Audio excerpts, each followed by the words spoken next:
नमस्कार, मैं senior police inspector Vijay Kumar Srivastava crime petrol Dastak के एक और केस में आपका स्वागत करता हूँ। केसेस तो कई हल किए हमने, लेकिन ये केस ये अनोखा ही नहीं, अनोखे से भी ऊपर था। वो कहते हैं ना कि एक झूठ छुपाने के लिए इंसान 100 झूठ बोल देता है, ठीक उसी तरह एक गुनाह छुपाने के लिए इंसान 100 गुनाह कर बैठता है और नतीजा एक बड़े अपराध की दस्तक पे दस्तक होती है, लेकिन उसकी तरफ ध्यान ही नहीं जाता।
कहाँ है वो? आपके केबिन में बिठा के रखा है।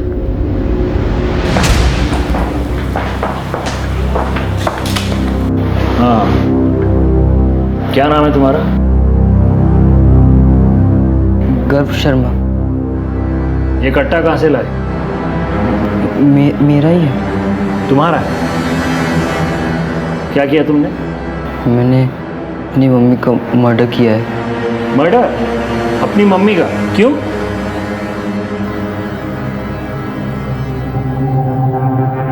तुम रहते कहाँ हो?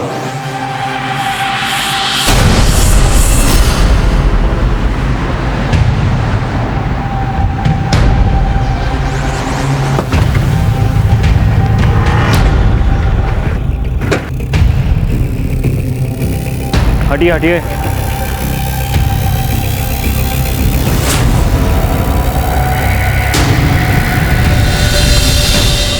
कहाँ है? घर से। मैडम, आप इनको ले जाइए प्लीज। कम।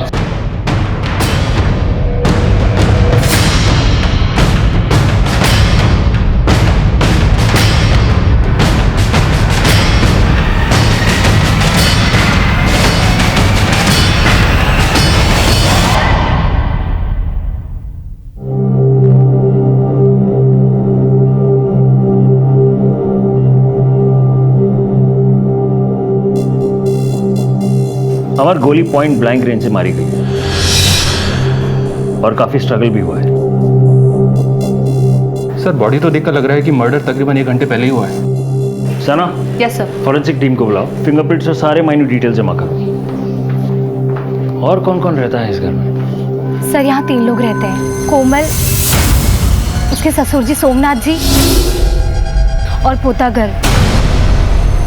मैंने सोमनाथ जी को फोन किया है, वो भी बस आते ही होंगे। आप पड़ोसी हैं? जी सर, मैं यहीं रहती हूँ। गोली चलने की आवाज़ तो सुनी होगी?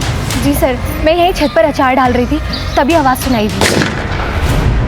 सर उस वक्त मैं समझ नहीं पाई कि वो गोली की आवाज़ थी, लेकिन थोड़ी देर के बाद मैंने गर्व को यहीं से निकलते हुए देखा। उसके हाथ में बंदूक थी। मैं देखकर घबरा गई थी सर, मुझे लगा कुछ गड़बड़ है और मैंने अंदर जाकर देखा तो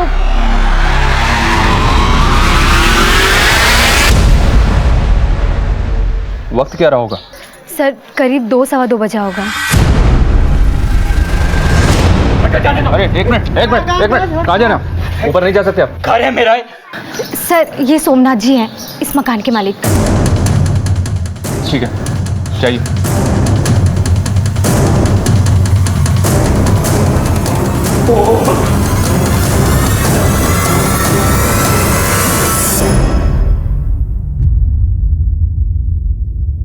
ऐसे हो क्या है सब? क्या आओगे? मेरा पोता गर्व कहाँ है? गर्व देखिए सर, गर्भ ने खुद कबूल किया है कि उसने अपनी माँ की हत्या की है।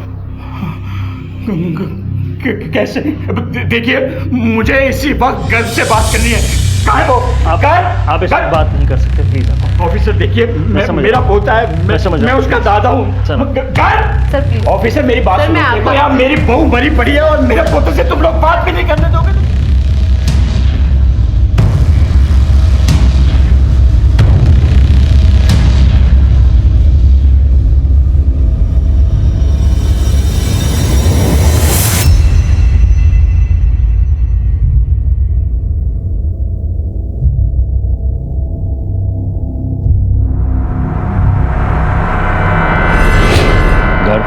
बताओ, तुमने अपनी माँ को क्यों मारा?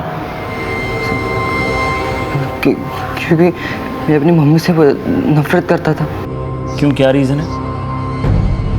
सर, रीज़न खुद मम्मी है, क्योंकि मेरे पापा की मौत का कारण मम्मी है। पापा की मौत? उन्होंने सुसाइड किया था। तुम्हारे पापा ने सुसाइड किया? इसमें तुम्हारी मम्मी का क्या लेना देना? सर, क्योंकि मेरे पापा ने अपने सुसाइड नोट में मम्मी को ही अपनी मौत का जिम्मेदार ठहराया है। कहाँ है सुसाइड नोट? सर, वहाँ हमारे। ये चल क्या रहा है? मुझे अंदर जाने दीजिए, मुझे गर्व से बात करनी है। हटिए। Sir please, sir please. देखिए, वो जो भी कुछ कह रहा है ना, वो सब सरासर गलत कह रहा है। आप अपने सीनियर को बुलाइए, मैं बात करता हूँ उनसे। अभी सर बात कर रहे हैं, जैसे ही बाहर आएंगे आप मिल लीजिए। देखिए, मैं भी मिलिट्री से रिटायर्ड ऑफिसर हूँ, आप मुझे इस तरह से नहीं रोक सकते। सर प्लीज समझिए, रूल्स हैं हमारे भी कुछ, प्लीज।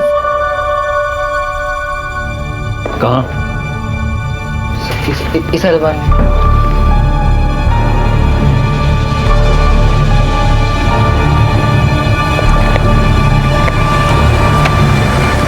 नहीं है, इसी में लगा था मैं।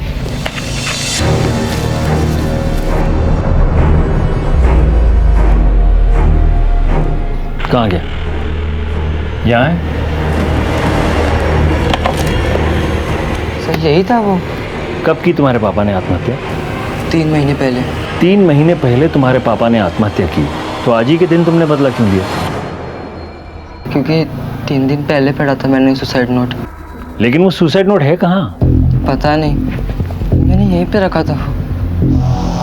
सर, मैं अपने पापा को बहुत मिस कर रहा था, और जब मैंने वो सुसाइड नोट पढ़ा, मैंने अपना इरादा कर लिया और स्कूल से घर आया तो। गर्व, जल्दी से जूते खोल के मुंह हाथ धो ले। मैंने तेरे लिए गुलाब जामुन बनाए हैं, तुम्हारे पापा को भी पसंद थे ना? बंद करो नाटक। अगर इतना ख्याल रखती मेरे पापा का तो जान नहीं लेती उनकी तुम। ये क्या बोल रहा है? किसने कहा है सब तुमसे? पापा ने। क्या बकवास कर रहा है? पागल हो गया है क्या? झूठ है ये सब। झूठ ये नहीं मम्मी, झूठ वो है तुम आज तक हमसे बोलती आ रही हो। तुम ही ने मेरे पापा को मारा है, तुम ही ने मेरे पापा को मारा है, तुम ही ने मारा है। तुमने मेरे पापा की जान ली है। क्या कर रहे हो?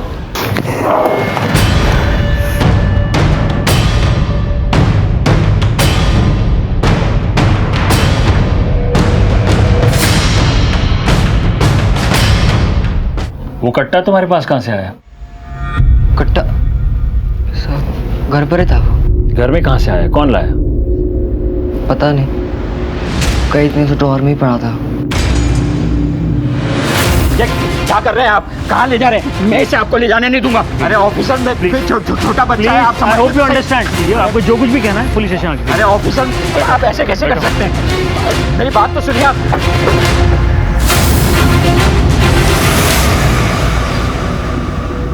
गर्व का चेहरा देखकर लगता नहीं सर कि वो सच बोल रहा है। हमें चेहरे नहीं, सबूत और गवाह देखने होते हैं अमर। तहकीकात में यह तय करना होता है कि सच क्या है और झूठ क्या है। ये देखो, इस तरह के देसी कट्टे बाराबंकी में बनते हैं। पर इनके घर में कैसे आ गया सर? कोई तो लाया होगा। बाराबंकी पुलिस स्टेशन के साथ कोऑर्डिनेट करो। मुझे इस तरह के इलीगल आर्म डीलर्स की सारी लिस्ट और कॉन्ट्रैक्ट किलर्स के सारे डिटेल्स चाहिए। Right sir. और वो गन फॉरेंसिक्स में भेज देना। Okay sir.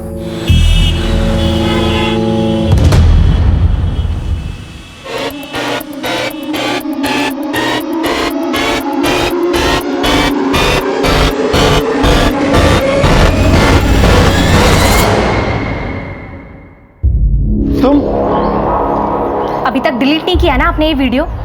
इस ताका झाकी के चक्कर में ना एक दिन बहुत बुरा फंसेंगे आप। अरे कब तक मैं आपको इन पछड़ों से निकालती फिरूंगी?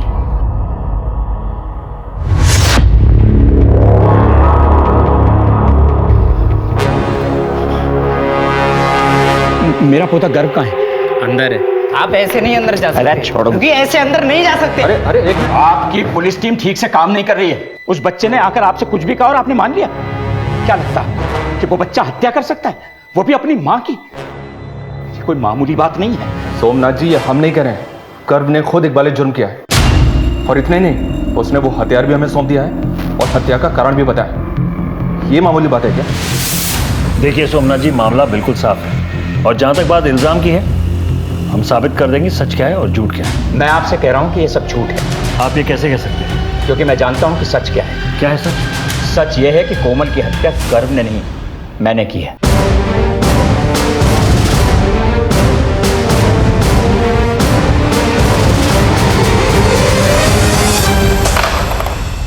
हम मुजरिमों के पीछे काफी भाग दौड़ करके उन्हें पकड़ते हैं, कई तरकीबें आजमाते हैं उनसे जुर्म कबूल करवाने की, मगर इस हत्याकांड में दो लोग खुद चलकर हमारे पास आए थे और दोनों ही जुर्म का इकबाल कर रहे हैं। मैंने अपनी मम्मी का मर्डर किया है। कोमल की हत्या गर्व ने नहीं, मैंने की है। कभी कभी प्लेट में सजी सजाई कोई चीज मिल जाए तो शक और गहरा हो जाता है। देखते जाइए, ये तो एक मोड़ आया है, अभी आगे कई और मोड़ बाकी हैं, कई और झटके बाकी हैं। आप जानते हैं आप क्या कह रहे हैं? मैं अच्छी तरह से जानता हूं। क्यों मारा कोमल को? अब मुझे ना इस बारे में कुछ कहना है ना कुछ सुनना। क्यों नहीं सुनना? इसलिए ना क्योंकि पहली बार मेरी तरफ से किसी को तुम्हारे काम की जरूरत पड़ी है ना। अगर वजह इतनी होती तो काफी थी, लेकिन क्या? देखो कोमल, इस बात को यही रफा दफा कर दो, वरना क्या? हाँ, वरना मैं कुछ कर बैठूंगा। कोमल, आखिर तुम चाहती क्या हो? क्यों हंसते खेलते घर को नरक बना रही हो? क्या चल रहा है? कोई कुछ बताएगा मुझे? अगर कोई कुछ मुझे बताएगा तो मैं हल निकालूंगा। हल तो अब मैं निकालूंगी। कोमल, चल कोमल, चल मेरे साथ, तू चल। कोमल, तुम्हें जाना तो तुम जाओ, घर कहीं नहीं जाएगा। क्यों नहीं जाएगा? घर मेरे साथ जाएगा। चल घर। नहीं। अरे नहीं नहीं, अरे बिल्कुल नहीं। ऐसे नहीं, नहीं, घर मेरे साथ नहीं, जाएगा। नहीं, मेरे साथ, मैंने मम्मी जी आपको लगी? तुम पागल हो गए क्या? तुमने मुझे थप्पड़ मारा, बस यही कदर रह गई है मेरी इस घर में। चल घर, चल। ये तो कोई वजह नहीं है कोमल कुमार। तो कोमल चाहती क्या थी? आप दोनों को पुलिस थाना चलना होगा। क्यों? आपकी बहू कोमल ने जहर खाया है, वो हॉस्पिटल में है। उसने पुलिस को बयान दिया है कि आप लोगों ने उसे मेंटली हैरेस किया है, इसी वजह से उसने आत्महत्या करने की कोशिश की है। क्या बकवास कर रहे हैं आप? चलिए देखिए, आप मुझे इस चलिए, तरह चलिए, मेरे चलिए, साथ चलिए। आप जबरदस्ती नहीं कर जो भी सकते कहना हो। इस तरह से।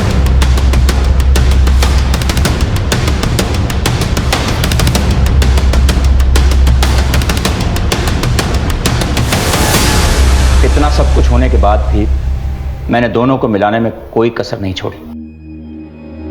वकील साहब, बेल करवाने के लिए बहुत बहुत शुक्रिया। सुनील, तू कुछ बताता क्यों नहीं है? तुम दोनों के बीच किस बात को लेकर इतना तनाव है जो बात यहां तक पहुंच गई?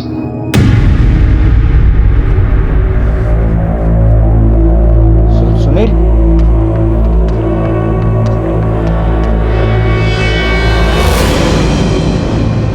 सुनील,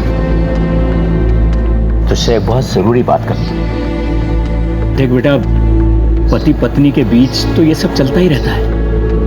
तू जा और कोमल को मना कर ले। नहीं पापा, मैं उसे लेने नहीं जाऊंगा। मैं उससे डिवोर्स लूंगा। बेटा, पति पत्नी के बीच में तो डिवोर्स हो सकता है, पर माँ बाप के बीच में तो नहीं हो सकता ना। गर्व के लिए, अपने बच्चे के लिए कोशिश तो कर। बेटा, मैं अपने पोते को मिले बगैर नहीं रह सकती। जाकर उसे ले आ। तो फिर क्या कोमल वापस आ गई?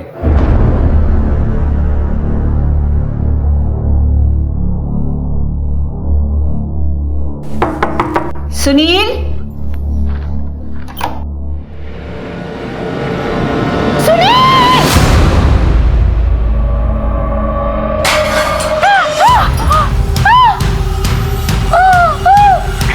कौशल्या, कौशल्या, कौशल्या, कौशल्या! सुनील! उसने हम पे इतना संगीन इल्जाम लगाया जिसकी वजह से मेरे इकलौते बेटे ने आत्महत्या कर ली।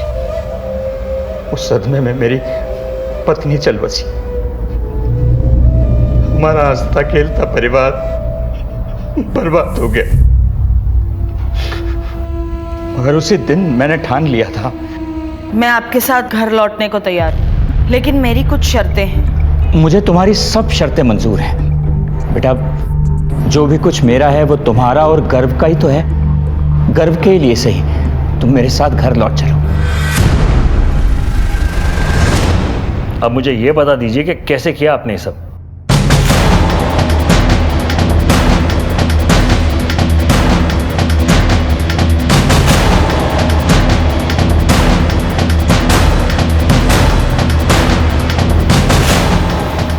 बाबूजी ऐसे क्यों देख रहे हैं? क्या हुआ?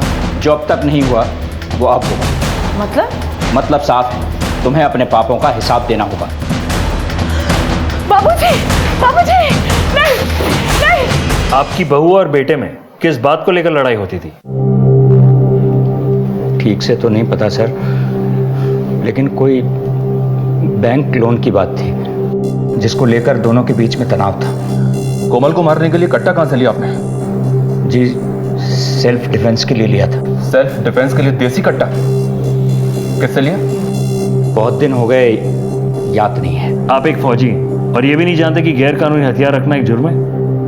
जी जानता हूं, लेकिन सोमनाथ जी, गर्व ने अपने पापा के सुसाइड नोट की बात कही थी हमसे।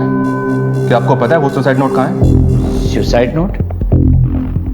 मैं किसी सुसाइड नोट के बारे में नहीं जानता। तो आप ये तो जानते ही होंगे कि आपके स्टेटमेंट के बाद आप पर कानूनी कार्रवाई की जा सकती है।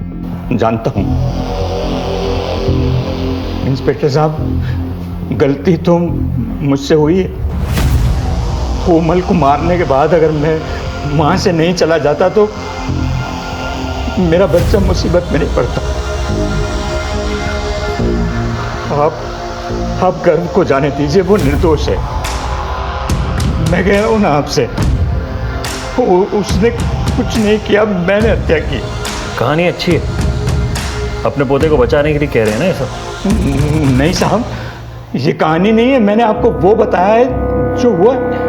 ठीक है, आपने अपना जुर्म कबूल कर लिया है और उसने अपना, लेकिन हम अपने तरीके से असली मुजरिम को पकड़ेंगे और उसके बाद ही नतीजे पे पहुंचेंगे कि कौन रहेगा और कौन जाएगा। दोनों के बयान बहुत कुछ कह रहे थे, दिमाग में कई सवाल कूद रहे थे। एक तरफ एक 14 साल का लड़का अपनी मां को जान से मार देने की बात कबूल कर रहा था, तो दूसरी तरफ एक बुजुर्ग अपनी बहू को। हम सब सोच में पड़ गए थे। सर, मोटिव तो दोनों के पास है कोमल को मारने का। इन दोनों के स्टेटमेंट्स में काफी बातें मनगढ़ंत लग रही हैं। सुनील शर्मा सुसाइड केस की फाइल देखी है मैंने, उसमें सुसाइड नोट का कोई जिक्र नहीं। It was an open and shut case. हमें इन दोनों के स्टेटमेंट्स को क्रॉस वेरीफाई करना होगा। सर ये फिंगरप्रिंट की रिपोर्ट्स। सर देसी कट्टे पे सोमनाथ और गर्व दोनों की उंगलियों के निशान थे, लेकिन और भी निशान थे जो डिस्टॉर्टेड हो गए। इसका मतलब ये निशान खुद कोमल के हो सकते हैं जो हाथापाई के वक्त पड़ गए, या फिर कोई तीसरा आदमी है जिसे ये दोनों बचाने की कोशिश कर रहे हैं, या फिर सर एक दूसरे को। राइट।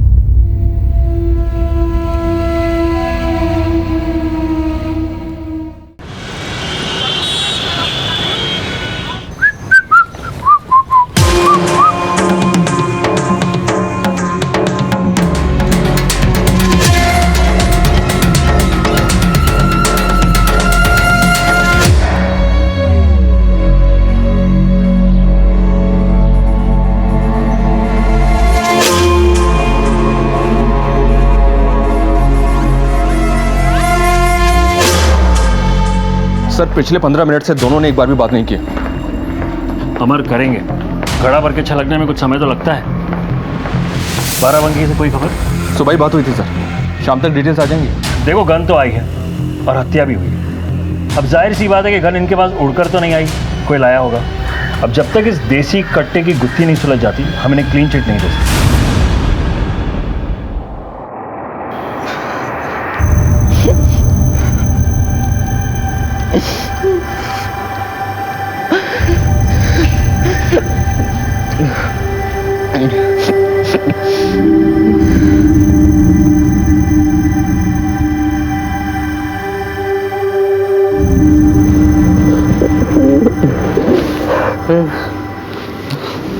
क्या किया तूने बेटा?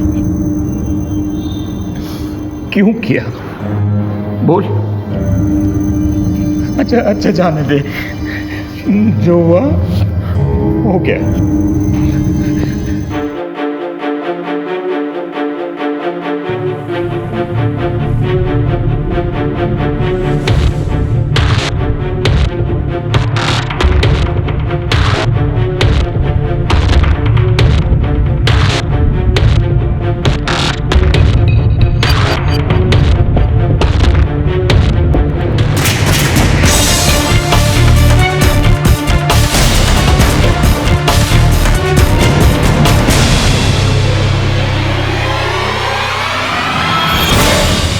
ये मोहल्ला जितना सामान्य अब दिख रहा है, वो घटना के वक्त ऐसा था नहीं। जिस तरह डॉक्टर हर मरीज का अलग इलाज करता है, उसी तरह हम पुलिस वालों को भी मुजरिम देख के पैंतरे इस्तेमाल करने पड़ते हैं। मैं सिर्फ इतना बता दूं कि अब इस केस की दिशाएं बदल गई थी और अब ये केस अनोखे से भी ऊपर उठ चुका था। सोमनाथ और कोमल के बैंक डिटेल्स निकलवाओ। सुनील जिस बैंक में मैनेजर था, वहाँ की डिटेल्स निकलवाओ कि किस रिश्तेदार के लोन के कारण सुनील और कोमल एक दूसरे से लड़ रहे थे। एक टीम बना लिया हमने सर, जो घर, मोहल्ले और फैक्ट्री से सारी डिटेल्स जमा करेगी। कोमल के मैके में पूछताछ करते हैं। होशियारी से इन्वेस्टिगेशन होनी चाहिए। Then we have to speed up. Right sir. Okay.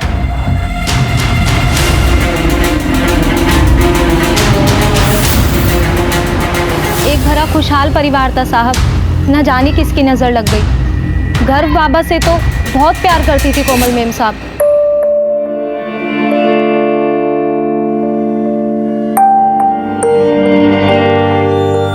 जहाँ तक सोमनाथ जी का सवाल है, कोमल मेम साहब और उनकी ज़्यादा बातचीत नहीं होती थी। क्या इन दिनों तुम्हारी कोमल मेम साहब की किसी के साथ कोई अनबन चल रही थी, खासतौर पर सोमनाथ जी से? नहीं साहब। किसी और का घर में आना जाना रहता है? नहीं। कभी किसी को लड़ते झगड़ते देखा है कोमल जी से? हाँ साहब, पड़ोस के रस्तोगी साहब से मेम साहब का झगड़ा हुआ था।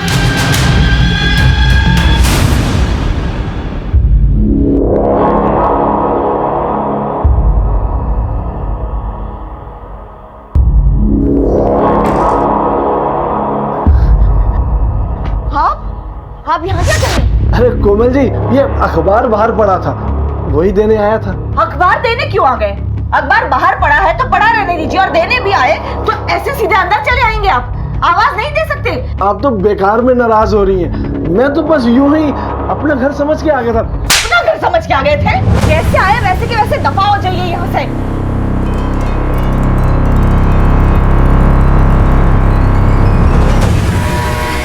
ये कैसी बातें कर रहे हैं सर?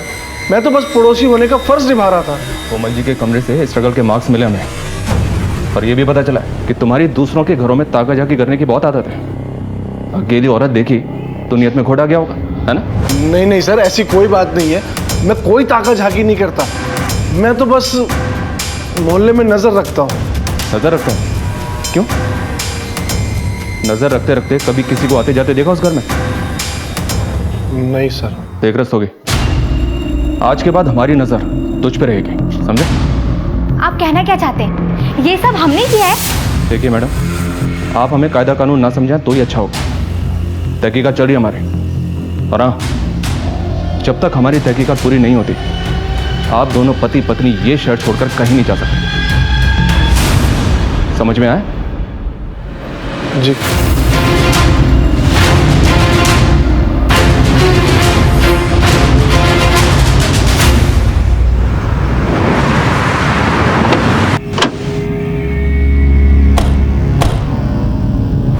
मैडम, मेरे दीदी के कत्ल का जितना जिम्मेदार ये सोमनाथ है ना, इससे कहीं ज़्यादा मेरे पिता हैं। मैंने उनको समझाया भी, लेकिन इतना सब कुछ होने के बाद भी ना, बस ये आ गए उनके गड़ियाली आंसुओं में। दीदी, ये आप क्या कर रही हो? अब वापस उस घर में जाना चाहती हो? अब पागल हो गई हो?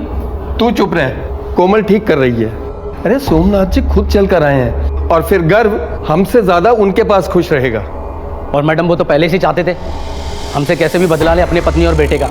मैडम वो तो चाहते थे अपने पोते को हासिल करना, लेकिन बस दीदी उनकी चिकनी चोपड़ी बातों में आ गई। मैं जानती हूँ उन लोगों से बहुत गलतियां हुई है, लेकिन मुझे गर्व के भविष्य की चिंता है, इसलिए मुझे जाना पड़ेगा। आप लोग चिंता मत कीजिए, मैं सब संभाल लूंगी। ये ठीक कह रहे हैं, मैं ही नहीं समझ सका। उस दिन कोमल के जज्बाती फैसले को मैंने ठुकरा दिया होता और उसे नहीं भेजा होता तो आज मेरी बेटी जिंदा होती। कोमल और सुनील का किस बात को लेकर झगड़ा होता था और ये किस मायके वालों को लोन दिलाना चाहती थी वो? ये तो मुझे नहीं पता, पर मैं एक बात कह सकता हूँ, मेरी बेटी का कत्ल सोमनाथ ने ही किया है। वो एक बेदिल इंसान है। पर गर्व तो कह रहा था कि उसने किया है। मैडम गर्व झूठ बोल रहा है। उस बुड्ढे ने गर्व को अपनी तरफ किया है। आप उस बुड्ढे को तोड़िए, सच बाहर आ जाएगा।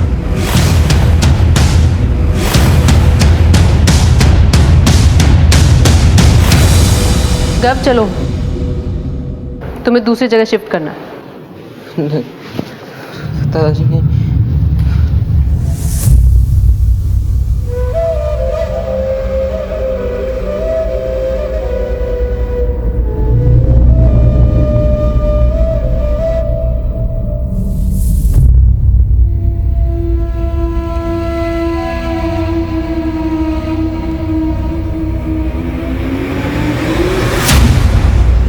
कुएं से तल की मिट्टी लाने के खेल मैंने बचपन में बहुत खेले थे। एक लंबी सांस लेकर कूद पड़ते थे।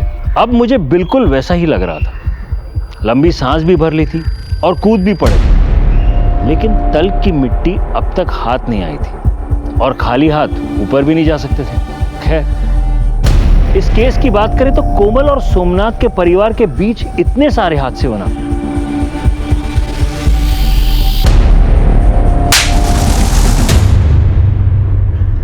ये एक बड़ी दस्तक थी जो बार बार हो रही थी, लेकिन किसी ने नहीं सुनी। सर, बाराबंकी पुलिस से रिपोर्ट आई है। 3 लोग हैं जो इलीगल वेपन सप्लाई का काम करते हैं। पप्पू, मदन और इकबाल। फिलहाल ये तीनों अंडरग्राउंड है सर। और बाराबंकी पुलिस ने एक बात और बताई है कि लखनऊ शहर की डीलिंग्स ये पप्पू यादव करता है। अपने मुखबिरों को काम पे लगा दो, मुझे किसी भी कीमत पे ये लीड चाहिए। Right sir. सर ये कोमल शर्मा की कॉल डिटेल्स हैं। इस नंबर से किसी दीपक वर्मा को लगातार कॉल किए गए हैं और कॉल्स रिसीव भी हुए। सर नेक्स्ट पेज पर कोमल शर्मा की बैंक अकाउंट की स्टेटमेंट है। उसी बैंक अकाउंट से लोन की प्रोसेसिंग फीस पे हुई है दीपक वर्मा के नाम पे। सर जब हमने उसके बारे में पता लगाया तो बहुत ही इंटरेस्टिंग सच सामने आया है। ये दीपक वर्मा कोमल के कॉलेज में ही पढ़ता था। दीपक वर्मा?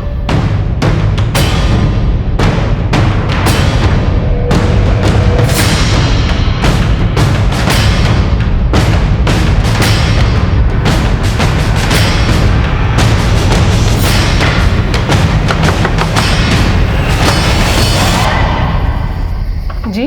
कोमल के मर्डर के बारे में दीपक वर्मा से बात करनी है, बुलाइए उसे। उस डायन औरत ने जीते जी तो हमारा जीना हराम कर ही दिया था और मरने के बाद भी हमारा पीछा नहीं छोड़ रही है। देखिए, उससे हमारा कोई लेना देना नहीं है। कौन है? किससे बात कर रही हो? दीपक वर्मा? जी, मैं ही दीपक वर्मा हूँ। कोमल मर्डर केस में पूछताछ करनी है तुमसे, चलो हमारे साथ। सर, कोमल के मर्डर के बारे में क्या पूछताछ करनी है? मैं क्या बता सकता हूँ उसके मर्डर के बारे में? मैंने कहा ना तुमसे, चलो हमारे साथ। सर मैं कोऑपरेट कर रहा हूँ। सर ये क्या कर रहे हैं आप मेरे साथ? हमने आपसे बोला था ना कि उस औरत से दूर रहिए, पर आपने मेरी एक नहीं सुनी। अब तो पुलिस भी घर पे आ गई है और पता नहीं क्या क्या देखना बाकी रह गया है। जी हाँ सर, मेरी और कोमल के बीच में रेगुलर बातचीत होती रहती थी सर। दरअसल कोमल और मैं बचपन के अच्छे दोस्त हैं सर, एक दूसरे को बहुत अच्छी तरह से जानते थे। कोमल तुम्हें लोन क्यों दिलवाना चाहती है? इस लोन के चक्कर में कोमल और उसके पति सुनील के बीच झगड़े भी हुआ करते थे, क्यों?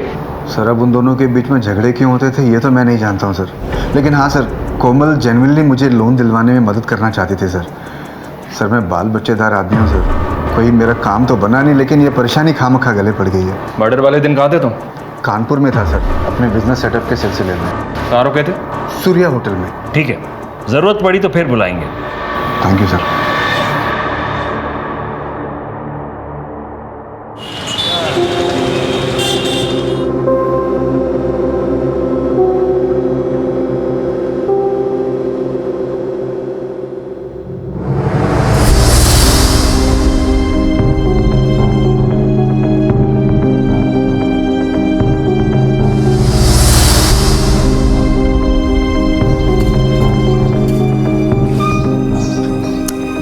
क्या बाबूजी, आपने फिर इसे स्कूटर दे दिया?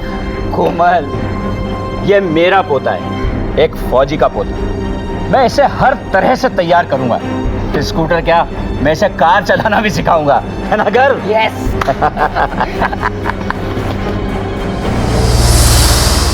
गर्व बेटा, देखो ये बस में खाने के लिए पकड़ो। ये शॉर्ट रिसेस का और ये वाला लॉन्ग रिसेस का पूरा खत्म करना। हाँ। और सुनो बेटा, जो हुआ उसे भूलने की कोशिश करना।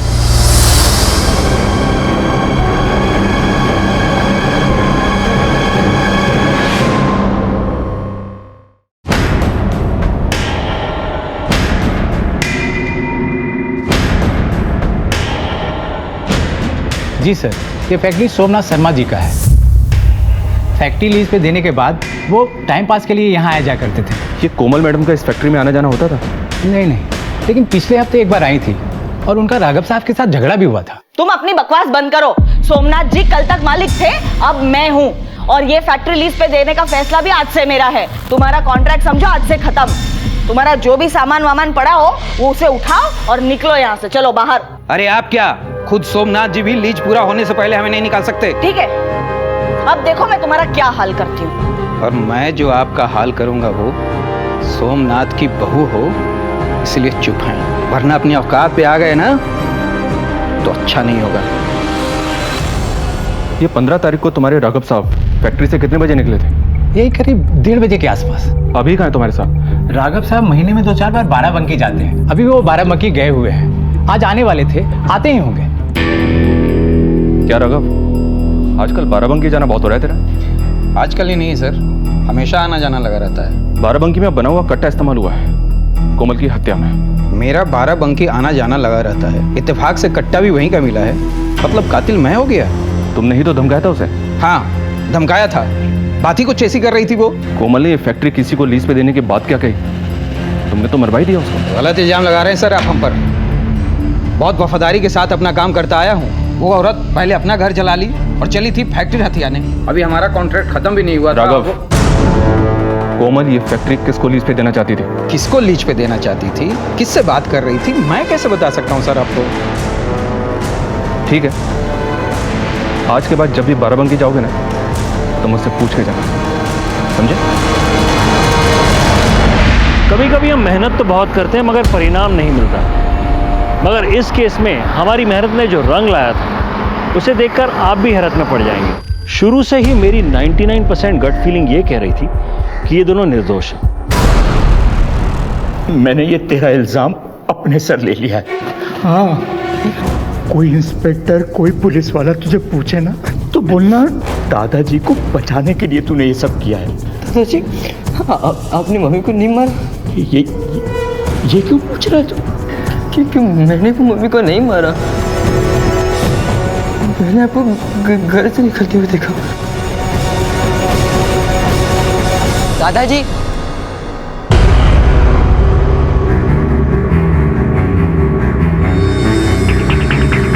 मम्मा,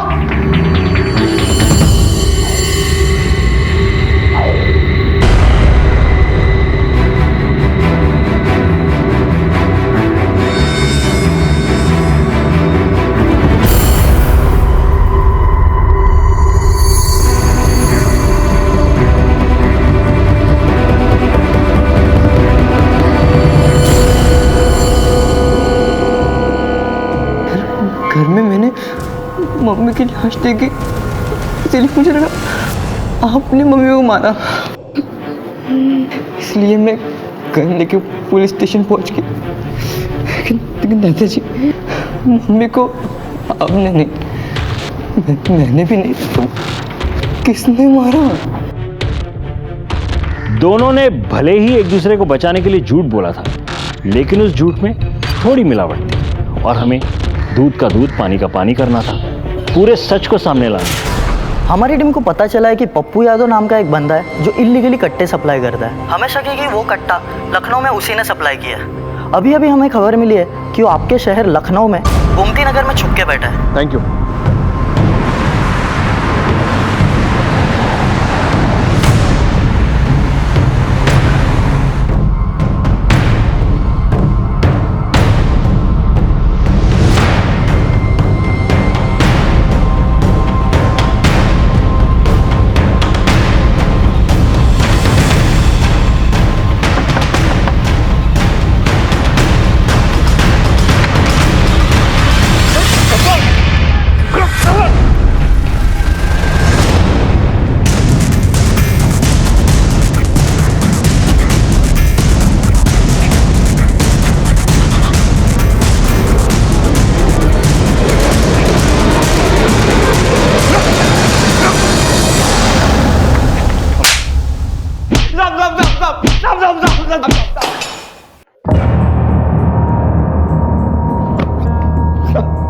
किसको बेचा था कट्टा? किससे ली थी सुपारी? बोल। साहब मैं सुपारी नहीं लेता। हाँ कट्टा जरूर बेचा था। ध्यान से देख, इन चारों में से किसी को बेचा था? हाँ साहब मैंने कट्टा किसी आदमी को नहीं, औरत को बेचा था। इस केस में तो सिर्फ दो ही औरतें हैं जिस पे शक किया जा सकता है। एक रस्तोगी की पत्नी नंदा, दूसरी दीपक की पत्नी माला। लेकिन सर लगता नहीं है कि वो दोनों ऐसा कर सकते हैं। अमर, हमें कदम बा कदम चलना है, किसी भी पॉसिबिलिटी को रूल आउट नहीं कर सकते हम। ध्यान से देख और पहचान, इनमें से कौन सी औरत है वो? इनमें से कोई नहीं है साहब, वो तो कोई और थी। अमर, स्केच आर्टिस्ट को बोलो।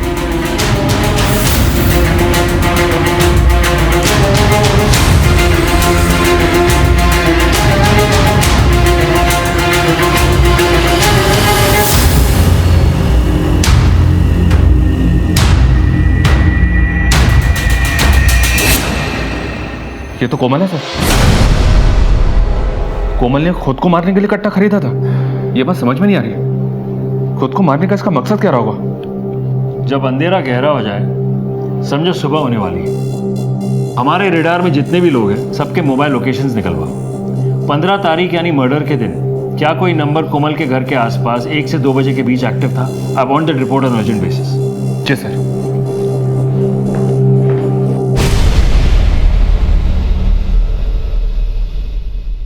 बाबा, मेरी मौत की जिम्मेदार कोमल है। उसने मेरा विश्वास तोड़ा है। हमें नीचा दिखाने के लिए वो खुद बहुत गिर गई। उसने गर्व को भी हमसे दूर कर दिया। अब मैं और बर्दाश्त नहीं कर सकता। मुझे माफ कर देना बाबा।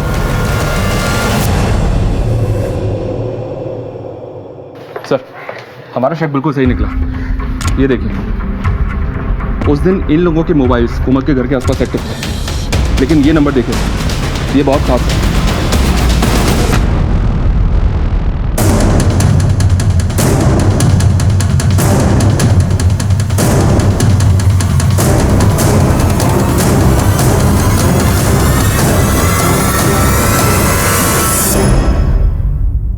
मैं आपको शुरू से बोल रहा हूँ कि 15 तारीख को मैं कानपुर में था सर, तो मैं लखनऊ में कैसे हो सकता हूँ? तुम सही कह रहे हो। हम भी यही सोच रहे थे कि जो आदमी कानपुर में है वो लखनऊ कैसे आ सकता है। इसीलिए हमारी टीम खुद कानपुर गई। हाँ मैम, दीपक सिंह ने होटल बुक किया था 15 तारीख को और वो आए भी थे, लेकिन रात को 9 बजे। कोमल का मर्डर हुआ दोपहर 2 बजे। लखनऊ से कानपुर का सफर तूने तय किया के ट्रेवल्स की कार में। शाम को 6 बजे तू यहां से निकला और तकरीबन 45 मिनट एक ढाबे पर खाना खाने के बाद 9 बजे तू सूर्या होटल पहुंचा। अब इतने सारे सबूत दे दिए हैं तो आंखों के सामने अंधेरा छा गया होगा ना दीपक? अब सच सच बताओ, वरना सच उगलवाने के तरीके आते हैं। मैं सब बताता हूँ सर, सब सच सच बताता हूँ सर। सर ये कहानी हमारे कॉलेज डेज की है। मैं और कोमल एक दूसरे से बहुत प्यार करते थे। हम शादी करना चाहते थे सर, लेकिन मैं लाइफ में सेटल नहीं था, इसलिए कोमल के पापा ने उसकी शादी सुनील से कर दी और मैंने भी बाद में माला से शादी कर दी। हम दोनों ही अपनी जिंदगी में आगे बढ़ चुके थे, लेकिन 3 महीने पहले मेरी मुलाकात अचानक कोमल से हो गई। अरे दीपक, अरे कोमल तुम? कितने सालों बाद, कैसे हो? मैं ठीक हूँ यार, तुम कैसी हो? बढ़िया बढ़िया। और यहाँ कैसे, क्या चल रहा है? सब ठीक चल रहा है। अभी कोलकाता से अपना बिजनेस पूरा का पूरा रैप अप करके यहाँ आया हूँ। अच्छा। अब यहाँ अपने बिजनेस को सेटअप करने के लिए लगा हुआ हूँ, लेकिन क्या करूँ, ना तो बिजनेस का लोन प्रोसेस हो रहा है और ना ही कोई और काम बन रहा है। तुम्हें लोन चाहिए? हाँ। मेरे हस्बैंड बैंक में मैनेजर है, मैं करवाती हूँ लोन, तुम्हारा हो जाएगा तुम्हारा काम। मैं सुनील से बात करती हूँ।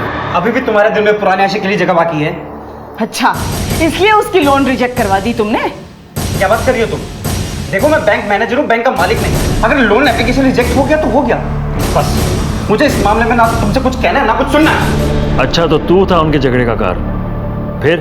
सर, सुनील की मौत के बाद कोमल वापस अपने मैके में रहने के लिए आ गई और इसी दौरान हम दोनों की नजदीकियां और बढ़ गई। तुमने क्यों छोड़ दिया मुझे दीपक? मैं आज भी तुम्हारी हूँ, प्लीज मुझे तुम्हारा अपना लो। शायद हम एक दूसरे के लिए ही बने हैं दीपक। कोमल, अब मैं कभी तुम्हें दोबारा छोड़कर नहीं जाऊंगा, कभी नहीं। कोमल, सोमनाथ की फैक्ट्री भी लीज पे तुझे ही देना चाहती थी ना? जी सर, ये सच है कि कोमल ने मेरे लिए ही फैक्ट्री के मैनेजर राघव से पंगा लिया था। मेरी और कोमल की नजदीकियों की खबर मेरे घर तक पहुंच गई थी सर, और मेरा और मेरी पत्नी के बीच रोज झगड़ा शुरू हो गया था। और इसी बीच कोमल के हाथ सुनील का सुसाइड नोट लग गया।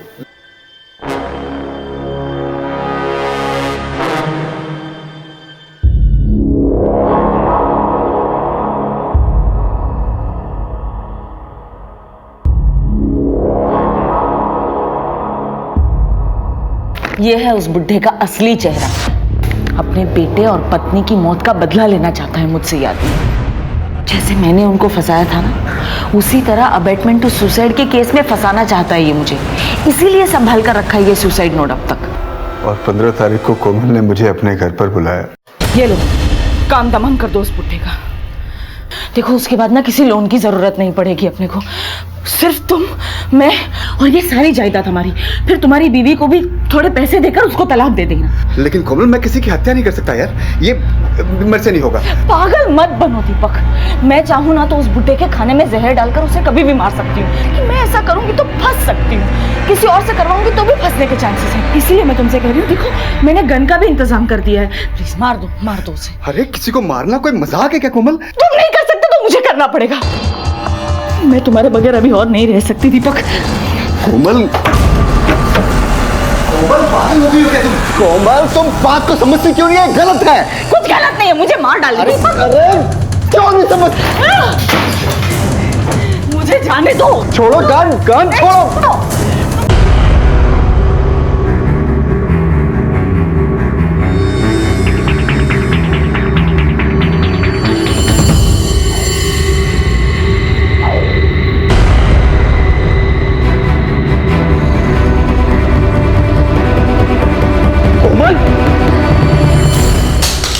कोमल मुझसे सच्चा प्यार तो करती थी सर, लेकिन वो मुझे खूनी बनाना चाहती थी। मैं अपना बस एक छोटा सा फायदा देख रहा था, लेकिन वो मेरे साथ बड़े बड़े सपने देखने लग गई थी सर। उसका मेरे प्रति प्यार दीवानगी में बदल चुका था, और एक दिन सुसाइड नोट के डर से अपने ही हाथों अपनी ही जान गंवा दी उसने। तुम्हारे कारण एक परिवार बर्बाद हो गया, एक बच्चा अनाथ हो गया। अब सड़ो यहीं जेल में, इसी के हकदार हो तुम। कोमल के पिता ने कोमल की मर्जी के खिलाफ उसका ब्याह सुनील के साथ कर दिया था, बिना ये जाने कि उसके मन में दीपक के लिए जगह है। ये पहली दस्तक थी, लेकिन कोमल का दोबारा दीपक से मेल जोल ये एक और दस्तक थी। और ये वो दस्तक थी जो दबे पैर हर मोड़ पर उनकी जिंदगी में आती रही और तबाही मचा गई। कोमल को भी एक दस्तक मिली थी जो खतरे की नहीं, उसके लिए भलाई की थी। सोमनाथ ने वो सुसाइड नोट उनसे बदला लेने के लिए नहीं, उन्हें बचाने के लिए छुपाया था। कोमल वो गलत समझ बैठी, नतीजा खुद अपनी जान से गई। गलतियां हम सबसे होती हैं, अपनी गलतियों को सुधारना हम सबका फर्ज है, लेकिन गलतियों को दोहराना बर्बादी को दावत देना है। फिर मिलेंगे एक और अनोखे केस के साथ, तब तक के लिए देखते रहिए क्राइम पेट्रोल दस्तक। मकसद बताना नहीं, बचाना है।